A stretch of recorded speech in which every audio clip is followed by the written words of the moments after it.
Good morning to all of you. तो आज का मेरा टॉपिक है भारतीय संघवाद की प्रकृति। ठीक है। तो भारतीय संविधान एक प्रबल संघ के साथ संघीय प्रणाली की स्थापना करता है। गुड। इस कारण भारतीय संघवाद को कभी कभी अलग अलग शब्दों से संदर्भित किया जाता है, जैसे कि केसी वेयर ने इसे क्वासी फेडरल कहा है। क्या कहा है हमारे को याद रखना बच्चों, केसी वियर ने क्वासी फेडरल। कौन था केसी वियर, कोई बताएगा? आप में से इधर कहो बेटा, सर्कल बनाओ। कौन था केसी वियर, बता सकते हैं आप? तुम दोनों भाई, केसी वियर सुना कौन था ये आदमी? कोई अंग्रेज था ये मतलब ना, जब देश का संविधान बन रहा था उस टाइम एक कॉन्स्टिट्यूशनल एक्सपर्ट था। शायद इसने एक किताब भी लिखी है भारत के ऊपर, पढ़ना वाला कौन सी? आगे बोलो, शाबाश। ग्रेनेविल ऑस्टिन ने इसे कोऑपरेटिव फेडरलिज्म कहा। कोऑपरेटिव फेडरलिज्म, अच्छा, गुड। जहां राष्ट्रीय एकता व अखंडता की आवश्यकता रहती है। ये देखो, ये भी एक विद्वान है, इसने Indian constitution the corner stone ऐसी कुछ किताब लिखी, गिलमिन ऑस्टिन ने, आता है नेट में भी है ना। तो इसने क्या बोला, ये एक कोऑपरेटिव फेडरलिज्म ऐसा बोला इन्होंने, शाबाश। मॉरिस जॉन्स ने इसे सौदेबाजी शक्ति युक्त संघवाद यानी कि बार्गेनिंग फेडरलिज्म के रूप में परिभाषित किया। देखो नेट का प्रश्न तो यही हो गया, तीन बंदे और अलग अलग उनके विचार। बार्गेनिंग फेडरलिज्म, कौन था मॉरिस जॉन? कोई बच्चा बताओ, इंडिया के कॉन्टेक्स्ट में क्या देन दी है मॉरिस जॉन अंकल ने? बताओ, शाबाश। जो इंडियन गवर्नमेंट ने पॉलिटिक्स पढ़े ना, आप ऐसे नहीं पढ़ना सिर्फ चैप्टर। जिन विद्वानों ने काम किया है, अतुल कोहली, रजनी कुठारी, पहले बात हो गई थी हमने, अचिन बनिक, उनके विचार पढ़ने। मॉरिस जॉन, इसने दिया था सन ऑफ सॉइल थ्योरी, भूमि पुत्र का सिद्धांत, जिसे महाराष्ट्र में चला, वो मराठी बोलने वाले ही नौकरी करेंगे इधर। आसाम में चला, आसाम सिर्फ असमियों के लिए है, ये दिया। इसने कांग्रेस पार्टी के ऊपर भी कुछ बोला है, उसको अम्ब्रेला बोला था कि कुछ और बोला? रजनी कुठारी ने भी कुछ बोला ना उसको, इसने भी कुछ बोला था, उसको पढ़ना वाला। आगे बोलो, शाबाश। हाँ, आइबर जैनिंग ने इसे फेडरलिज्म विद सेंट्रलाइजिंग टेंडेंसी कहा। ये देखो, चार बंदे हो गए ना, पूरा नेट का प्रश्न पूरा हो गया। आइबर जेनिंग ने बोला फेडरलिज्म विद सेंट्रलाइजिंग टेंडेंसी, जहां सेंटर स्ट्रॉन्ग है, शाबाश बेटा। संविधान में केंद्र सरकार और राज्य सरकार के बीच विधायी, प्रशासनिक एवं कार्यकारी शक्तियों का वितरण निर्दिष्ट किया गया है, शाबाश। इसकी कुछ संवैधानिक प्रावधान है। हाँ। जैसे कि 7वीं अनुसूची, हम्म, यह संघ तथा राज्यों के बीच शक्तियों को 3 सूचियों में विभाजित करती है, शाबाश। Yes. ऐसे बेटा, हाँ बोलो, सीधे सीधे। हाँ हाँ बोलो, शाबाश। संघ सूची, राज्य सूची और समवर्ती सूची के माध्यम से विभाजित किया जाता है। गुड। संघ सूची, राज्य सूची और समवर्ती सूची, वेरी गुड। दूसरा है आर्टिकल 1, जिसमें भारत को यूनियन ऑफ स्टेट्स के रूप में परिभाषित किया गया है। Good. India is A union of state की फेडरल है इंडिया। बोलो, क्या शब्द यूज हुआ संविधान में? Union of state. अमेरिका में फेडरेशन शब्द यूज हुआ। तो हो सके तो इस शब्द में फर्क देखो, फेडरेशन और यूनियन में क्या फर्क होता है। यूनियन शब्द का मतलब ये कहीं ना कहीं मेरे ख्याल से सेंटर के प्रति बायस है, ज़्यादा सेंटर को स्ट्रांग बनाया गया है। आगे बोलो, शाबाश। आर्टिकल 245, संसद व राज्य विधानमंडल को अपने अपने अधिकार क्षेत्र में विधि निर्माण की शक्ति प्रदान करता है। गुड। आर्टिकल 246 उन विषयों को सूचीबद्ध करता है जिन पर संसद तथा राज्य विधानमंडल कानून बना सकते हैं। Good. And article 263 cooperative federalism को बढ़ावा देने के लिए एक इंटर स्टेट काउंसिल की स्थापना का प्रावधान करता है। शाबाश। मैं थोड़ा सा बताऊँ इसको। 263 में कहा था स्टेटों के बीच में डिस्कस करने के लिए एक वो बनेगी, सेंटर स्टेट की डिस्कशन के लिए इंटर स्टेट काउंसिल। पर आप पढ़ना अभी तक कितनी बार बनी है? शायद 1-2 बार ही बनी और फिर बंद कर देते हैं इसको। अगर ये बनेगी तो सेंटर और स्टेट डिस्कशन करके सही मायनों में क्या कर सकते हैं, संघात्मक मुद्दों को सुलझा सकते हैं। पर इसको बनाने में सरकारों ने फोकस नहीं दिया। इसको अगर आपने पढ़ना है फेडरलिज्म के बारे में, सरकारिया आयोग बना था एक पहले, वो उसके बाद पंछी कमीशन, फिर सेकंड ये एडमिनिस्ट्रेटिव रिफॉर्म कमीशन। कईयों ने भारत के फेडरलिज्म के बारे में कमियां और दोष बताए। शाबाश बेटा, शाबाश। आर्टिकल 279A राष्ट्रपति को जीएसटी काउंसिल गठित करने का अधिकार देता है। शाबाश। अब है भारत में संघवाद की अवधारणा किस प्रकार विकसित हुई। सबसे पहले है इनर पार्टी फेडरलिज्म 1950 से 1967। संघवाद के प्रथम चरण के दौरान संघीय सरकार और राज्यों के मध्य प्रमुख विवादों का समाधान कांग्रेस पार्टी के मंचों पर किया जाता था। गुड। इसी को रजनी कुठारी ने कांग्रेस सिस्टम कहा था और मॉरिस जो ने किसी ने उसको अम्ब्रेला वो कहा था, है ना। शाबाश बेटा, आगे बोलो। जिसे प्रसिद्ध पॉलिटिकल साइंटिस्ट रजनी कोठारी ने कांग्रेस सिस्टम कहा। शाबाश। इससे प्रमुख संघीय संघर्षों को रोकने के लिए वह सर्वसम्मति आधारित आंतरिक दल संघवाद का निर्माण करने में मदद मिली। हाँ, पर इसकी एक कमी बता दूं मैं आपको, क्योंकि कांग्रेस ही पार्टी सेंटर में थी और स्टेट में थी, और सेंटर में नेहरू जी बहुत स्ट्रांग थे। हालांकि नेहरू जी ऐसे आदमी थे जो कि मुख्यमंत्रियों को अपनी बात बोलने की क्या देते थे, आज़ादी। क्योंकि पहले पता कांग्रेस के अंदर भी इलेक्शन होते थे, पार्टी के अंदर ही, पार्टी के अंदर इलेक्शन होते थे, मुख्यमंत्री कौन होगा, कांग्रेस पार्टी के अंदर, तो इसलिए स्ट्रांग लोग कांग्रेस के मुख्यमंत्री होते थे, तो डेमोक्रेसी टाइप थी। पर फिर भी कहीं ना सेंटर की ज़्यादा चलती थी और वो बातें, स्टेट उनकी बातें सुनते थे। इसका मैं एक दो उदाहरण देता हूँ। एक तो प्लानिंग कमीशन, समझना इसको आपने, संघवाद। प्लानिंग कमीशन बनने से भारत के संघवाद को बहुत नुकसान हुआ। क्यों? सारे देश की प्लानिंग का ठेका किसने ले लिया? सेंटर ने, और फंड भी देने लगा प्लानिंग कमीशन, जबकि फंड देना किसका काम है संविधान में? फाइनेंस कमीशन का। उसकी शक्ति कमजोर हुई और प्लानिंग कमीशन क्या हुआ? मजबूत। किसका विजन था ये? सेंट्रल गवर्नमेंट का, जवाहरलाल नेहरू जी का। और कल परसों में पढ़ रहा था, एक माइनिंग एक्ट है, mining and mineral development act 1957, उसको सरकार ने बनाया और उसे क्या कर दिया, सारी जो माइंस निकलती ना, ये कोयला सब उसकी मालिक बन के बैठ गई सेंट्रल गवर्नमेंट, और स्टेट की पावरों को क्या कर दिया? कम। पर क्योंकि स्टेट में कांग्रेस की सरकारें थी तो वो उतना बोल नहीं पाई बेचारी, और उससे क्या नुकसान हुआ बेटा? आपको है पता नहीं होगा, आज़ादी से पहले ये जो बंगाल है ना, बांग्लादेश, हमारा पश्चिम बंगाल, बिहार, यहाँ ज़्यादा फैक्ट्रियाँ थी। पर क्या हुआ फिर? आज़ादी के बाद इतनी सारी फैक्ट्रियाँ गुजरात, मुंबई और चेन्नई चलेगी। क्यों? क्योंकि नेहरू सरकार ने ये बोला कि अगर आप उद्योग मुंबई में लगाते हो, आपको सामान ढोना पड़ता है कहाँ से? झारखंड से। तो उसका किराया कौन देगा? सरकार देगी आधा किराया। उसकी वजह से उद्योगपतियों ने क्या किया, उन्होंने बिहार से फैक्ट्री चकी, छत्तीसगढ़ से फैक्ट्री चकी, कहाँ ले गए? गुजरात। तो जो पहले से विकसित स्टेट से वो और अधिक क्या हो गए? विकसित।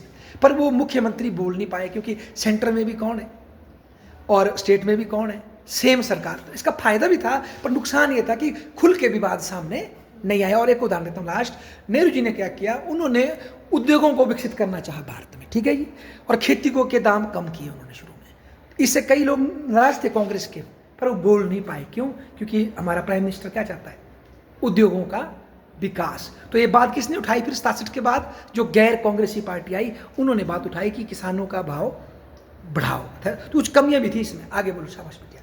सेकंड है एक्सप्रेसिव फेडरलिज्म। शाबाश। 1967 से 1989। शाबाश। वर्ष 1967 के बाद से दूसरे चरण में कांग्रेस पार्टी अभी भी केंद्र में सत्ता में थी, लेकिन कई राज्यों में इसे सत्ता खोनी पड़ी, जहां विभिन्न क्षेत्रीय दलों के नेतृत्व वाली और कांग्रेस विरोधी गठबंधन सरकारें बनी। रुको, इसमें जोड़ना पड़ेगा। बताओ कितने राज्यों में हारी? याद करो बेटा, आपको सीखना पड़ेगा। 9 राज्यों में कि 8 राज्यों में? 14 में से कितने राज्यों में हारी थी कांग्रेस? 14 नहीं, 15-16 राज्य हो गए थे। कितने राज्यों में हारी थी चेक करना है ना, इसको फैक्ट को याद रखो। आगे बोलो बेटा, शाबाश। इस चरण ने कांग्रेस के नेतृत्व वाली व केंद्र सरकार व विपक्षी दलों के नेतृत्व वाली राज्य सरकारों के बीच एक्सप्रेसिव फेडरलिज्म को बढ़ावा दिया। शाबाश। थर्ड है मल्टी पार्टी फेडरलिज्म। मतलब क्या बोला मैडम ने एक्सप्रेसिव का? कि स्टेट में क्या आ गई? स्टेट में एक तो आ गई बीकेडी, भारतीय क्रांति या किसान दल, चौधरी चरण सिंह का आ गया, और साउथ इंडिया में डीएमके और ए आ गई। मतलब अलग अलग स्टेट वाले बंदे आ गए, तो इन्होंने ब्रिगेड देना शुरू कर दिया, हमारा हक ये दो, हमें ये दो। तो खुल के उनके अपने गुस्से को वो बाहर निकालते थे। तो इसको कहा आपने एक्सप्रेसिव। और इसी की दबाव पड़ा, क्या बनाना पड़ा इंदिरा गांधी को 1983 में? सरकारिया कमीशन, सेंटर और स्टेट के झगड़ों के लिए। और इससे पहले बना था राजमनार कमीशन, जो तमिलनाडु की सरकार ने खुद बनाया था 69 में। और इससे साथ ही अकाली दल जो पंजाब में आया, उसने क्या बनाया था? आनंदपुर साहिब रेजोल्यूशन, पढ़ना पड़ेगा, जो बोला सिर्फ सेंटर क्या रखो, सुरक्षा, ये जो करेंसी और आर्थिक नीति, बाकी सब किसको दे दो? स्टेट को। इस दबाव में आकर ही इसकी स्थापना की गई, जो आपने बताया सरकारिया कमीशन है ना। आगे बोलो, शाबाश बेटा। 89 के बाद मल्टी पार्टी फेडरलिज्म। शाबाश। 1990 से 2014। 1990 के दशक में गठबंधन का दौर देखा गया, जिसे बहुदलीय संघवाद के रूप में भी देखा जाता है। बहुत सही बोला। जब राष्ट्रीय दल संसद में बहुमत प्राप्त करने में सक्षम नहीं थे, राष्ट्रीय गठबंधनों ने क्षेत्रीय शक्तियों की मदद से संघ में अपना प्रभाव बनाए रखा। बहुत इस अवधि में सेंटर स्टेट टकराव की तीव्रता में कमी आई। बहुत सही। ये देखो, इसका मतलब क्या है? 89 जो मैडम देखो, याद रखना 67 जैसे महत्वपूर्ण है, वैसे ही इंडियन फेडरल स्ट्रक्चर में 89 महत्वपूर्ण है। 89 के बाद कोई भी बड़ी गठबंधन, मतलब मेजोरिटी की सरकार नहीं बड़ी, एक पार्टी की, ठीक है ना। पहला गठबंधन बना बीपी सिंह का, इसका नाम सुना होगा आपने, बीपी सिंह। उसका नाम था नेशनल मोर्चा की फ्रंट। पहला गठबंधन का नाम पढ़ना, क्या नेशनल कुछ फ्रंट है, पढ़ना गठबंधन है, जैसे यूपीए एनडीए है ना। तो 89 के बाद किसी भी पार्टी को बहुमत नहीं मिला। बीपी सिंह तो 1 साल चला, उसने ओबीसी रिजर्वेशन दी, ठीक है जी। उसके बाद एक और आए चंद्रशेखर, कुछ टाइम के लिए। बाद में 91 में दोबारा चुनाव हुए, कांग्रेस का बंदा नरसिम्हा राव आए, पर वो सरकार भी अल्पमत की थी, बाहर से उनको किसकी जरूरत थी? समर्थन की, जो 91 की जो सरकार थी, तो गठबंधन की सरकार थी। और उसके बाद फिर एच.डी. देवेगौड़ा, वो तो जनता दल के थे, इंद्र कुमार गुजराल जनता दल के थे। उसके बाद ये वाजपेयी आए, इन्होंने एक नई गठबंधन बनाया, उसका नाम क्या था, एनडीए। इस दौरान क्या हुआ बेटा, जो ये क्षेत्रीय पार्टियां थी, इन्होंने सेंट्रल गवर्नमेंट में अपने वो मांगे, मिनिस्टर, विभाग मांगे, अपने लिए तगड़े तगड़े पैकेज मांगे। किससे? सेंट्रल गवर्नमेंट से, कि भाई तेरे को हम सपोर्ट कर रहे हैं, ले आ इतना पैकेज। और इसके एक ये फ़ायदा ये भी हुआ, सेंट्रल गवर्नमेंट डरती थी क्या करने से, 356 करने से सेंट्रल गवर्नमेंट अब डरती थी, क्योंकि ये बोलते थे चाहे सत्ता में बैठे हैं आप क्षेत्रीय दल है, तो ये बोलेंगे नहीं, दूसरे क्षेत्रीय दल पे ये मत लगाओ। क्या मत लगाओ? 356, क्योंकि कल को हम पे भी कोई और लगाएगा तो उस पर भी रोक लगी। और दूसरा रही से कसर की 1992 में जो केस गया कोर्ट में, एस.आर. बोमानी केस, सुना है क्या था एस.आर. बोमानी केस? एस.आर. बोमानी केस में सुप्रीम कोर्ट ने कहा था किसी भी गवर्नर को ये पावर नहीं है कि किसी भी स्टेट की विधानसभा को क्या कर दे, रद्द कर दे, विदाउट वहाँ के फ्लोर, जो विधानसभा का फ्लोर है, वहाँ पर टेस्ट किए बिना आप उसको रद्द नहीं कर सकते, समझे? ऐसा बोला था उसने। ओके, आगे बोलो, शाबाश बेटे। फोर्थ है टकरावपूर्ण संघवाद 2014 से 2024। वर्ष 2014 के लोकसभा चुनाव में एक दल बहुमत के साथ एक बार फिर प्रभुत्वशाली दल के प्रभाव वाले संघवाद का उभार हुआ। इस अवधि में सत्तारूढ़ दल ने कई राज्यों में भी सत्ता पर अपनी पकड़ मजबूत कर ली। बिल्कुल सही। इस अवधि में टकरावपूर्ण संघवाद का उदय हुआ। सही बात है। अब मेन चैलेंजेस, सबसे पहले है अत्यधिक केंद्रीयकरण। शाबाश। संविधान में केंद्र को अधिक शक्तियां दी गई है, जैसे आपातकालीन प्रावधान और राज्यपाल नियुक्ति। केंद्र कई बार राज्यों की स्वतंत्रता में हस्तक्षेप भी करता है।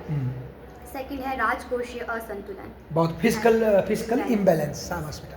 कर और संसाधन ज्यादातर केंद्र के पास रहते हैं, लेकिन खर्च का बोझ राज्यों पर होता है। ये कहाँ से पता लगेगा आपको, बताओ? ये पता करना है आपने, तो आप 13वें, 14वें, 15वें फाइनेंस कमीशन को भी पढ़ो, तब स्टडी करके आपको पता लगेगा। आगे बोलो, शाबाश बेटा। इस कारण वित्त आयोग तथा जीएसटी काउंसिल पर विवाद बढ़ते रहते हैं। हाँ, बहुत सही।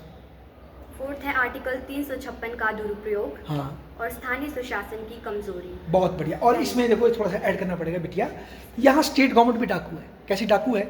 जैसे होता है ना कि देखो हम दूसरे से लड़ते हैं, तू हट पीछे भाई, मेरे को दे दे। जैसे मान लो एक सास से बहू लड़ेगी, तू पीछे हट बुढ़िया, मेरे को दे दे पावर। फिर जब खुद पावर में आएगी तो अपनी बहू को क्या करेगी? दबाएगी। समझे मेरी बात? वो बड़ा हिसाब किताब है यहाँ। सेंटर से स्टेट गवर्नमेंट लड़ना चाहती है, सोर्स चाहती है, पर जो उसके नीचे जो उसका बाहू है, जो थर्ड लेवल है किसका, इंडियन फेडरल स्ट्रक्चर का, 1994 की 3 जब ये बना, 73rd अमेंडमेंट कब हुआ? ऐसे 92-93 में, तब से हमारे फेडरल स्ट्रक्चर के 3 लेवल हो गए बेटा। लोकल लेवल, और लोकल लेवल किसके रहमो करम पर है? स्टेट गवर्नमेंट के। पर पैसे कौन भेजता है? सेंटर। पर स्टेट गवर्नमेंट देखा गया है आए तौर पर, स्टेट गवर्नमेंट जो है सेंट्रल गवर्नमेंट इसको अपने जो अपने क्या बोलते हैं इसको, लोकल गवर्नमेंट को पावरफुल नहीं देना चाहती। सेंट्रल गवर्नमेंट फिर भी थोड़ा पावर देगी, तो इसमें थोड़ा फर्क करने की जरूरत है ना। शाबाश, आगे बोलो। अन्य चुनौतियां हैं इंटर स्टेट डिस्प्यूट्स और one nation and one election policy. हाँ, कौन चुनौती बोला आपने? One nation one election policy और इंटर स्टेट डिस्प्यूट। हाँ, उनके झगड़े कैसे सॉल्व किए ना। और पानी के लिए भी एक ट्रिब्यूनल है ना। बहुत अच्छा बोला आपने। अच्छा भाई, कोई ये बताएगा वन नेशन वन इलेक्शन, थोड़ी सी बात करते हैं, 2 मिनट बोलो भला। वन नेशन वन इलेक्शन से फेडरल स्ट्रक्चर में फ़ायदा या नुकसान है? ममता बोलो भला, क्या आइडिया आपका? अगर सारे स्टेट के इलेक्शन एक ही टाइम हो, जैसे 67 तक होते थे, उससे फ़ायदा होगा या नुकसान होगा? सर फायदा भी होगा, क्योंकि उससे एक तो समय बचेगा और पैसे बचेंगे। हाँ, जो इलेक्शन पे बराबर खर्च होते हैं। ठीक है, ये तो पॉजिटिव है। अच्छा, नेगेटिव क्या है इसका, आप बताओ? अगर सेंटर और स्टेट के इलेक्शन एक ही दिन होंगे तो नुकसान क्या है? सर ट्रैफिक जैम हो सकता है। हाँ, यहाँ पहुँच नहीं पाएंगे टाइम। ये ठीक बोला, वोट की दिक्कत हो, चलो ये भी मानी मैंने। पर और कौन सा फेडरल कौन सी दिक्कत हो सकती है, बोलो जरा? एक ही टाइम दोनों इलेक्शन होते हैं। अंतर्राष्ट्रीय मुद्दों के नीचे दब जाएंगे क्षेत्रीय में। हाँ, ये पकड़ा इसने। देखो क्या हो सकता है, कई बार ऐसा हो सकता है कि जब हम वोट देने जा रहे हैं तो हम ज़्यादातर हमारे दिमाग में सेंट्रल मुद्दे ही छाए रहेंगे और जो लोकल मुद्दे हैं वो हम उठा नहीं पाएंगे। मतलब एक नुकसान ये है इसका कि भाई, क्योंकि क्या होता है, स्टेट के अलग मुद्दे हैं और सेंटर के थोड़े मुद्दे अलग है। और उसी तरह से बेटा अगर हम देखें, एक थर्ड चैलेंज पता क्या है हमारे देश का? ठीक है, सेंटर से स्टेट को पैसे मिलने चाहिए, बहुत अच्छा होगा, स्टेट गवर्नमेंट अपनी नीतियाँ खुद बनाए, परंतु जो लोकल गवर्नमेंट है उनको भी पावरफुल करने की जरूरत है। क्योंकि सभी लोग स्टेट गवर्नमेंट में भी मुख्यमंत्री नहीं बन सकते, सभी एमएलए नहीं बन सकते, पर जो लोकल गवर्नमेंट है, आपकी पंचायत समिति, जिला परिषद, ग्राम पंचायत और शहरी निकाय, उनको भी सशक्त करने की क्या है जरूर। तो ऐसा देखा गया है अक्सर, जैसे जैसे फाइनेंस कमीशन है ना सेंटर में, ऐसा ही स्टेट में बनता है फाइनेंस कमीशन, जहाँ से स्टेट गवर्नमेंट जो है इनको पैसे देती है, पंचायतों वाले इनको। तो ऐसा पाया गया है कि स्टेट गवर्नमेंट अक्सर उसकी सिफारिशों को नहीं मानती। तो मैं ये बोल चाहता हूँ सही है, सेंटर ने हिस्टोरिकली स्टेट को दबाया है, पर स्टेट भी ये नहीं चाहते कि उनके नीचे क्या खड़ी हो, लोकल गवर्नमेंट। और सही मायनों में तभी डेमोक्रेसी कामयाब होगी जब सेंटर भी ठीक हो और स्टेट बहुत कामयाब हो और लोकल गवर्नमेंट भी क्या होनी चाहिए, कामयाब, है ना। तो बहुत बहुत धन्यवाद जी आपका एक बार फिर से।